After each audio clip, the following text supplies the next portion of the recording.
لو ما كملتش الفيديو ده للآخر ههكر تليفونك. أصدقائي المطورين، في مننا بيقلق من عدد أسطر الكود الكتير وكمية المذاكرة والحفظ. ما تخافش، انت مش لوحدك. البرمجة ممكن تكون صعبة، ولكن تعال أقولك على 3 حاجات تعتبرهم سلاحك، زي تقنيات التعليم الفعال والميموري هاكس ومقاومة التسويف. التعلم المستمر، اكتب كود وانت بتتعلم وجرب نفسك واتدرب على حل المشكلات.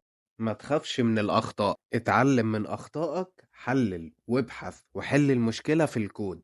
مجتمعات المبرمجين، شوف حد يذاكر معاك أو انضم لمجموعات المبرمجين أو حاول تتواصل مع حد يرشدك على الطريق الصح. التكرار المتباعد، ممكن تستخدم طريقة الفلاش كاردز من خلال تطبيق انكي، وده بيحسن من الذاكرة طويلة المدى. التطبيق العملي، وظف اللي انت اتعلمته في بناء موقع مثلا، وهنا انت استخدمت HTML و CSS.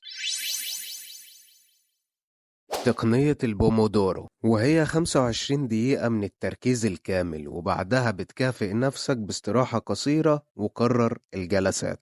قطعها لأجزاء، قسم مهامك الكبيرة لأجزاء صغيرة عشان تقدر تسهلها على نفسك. اعمل خاصية عدم الإزعاج لتليفونك واقفل أي تابس وشوف مكان هادي ومريح عشان تعرف تركز. وافتكر البرمجة رحلة مش اتجاه.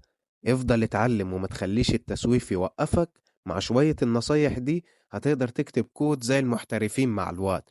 بس انت ركز وما تحبطش. ولو انت مهتم بالمحتوى البرمجي فأنا بقدم أدوات وطرق بتساعدك في إنتاجيتك وكتابة الكود، فما تنساش تعمل لي فولو.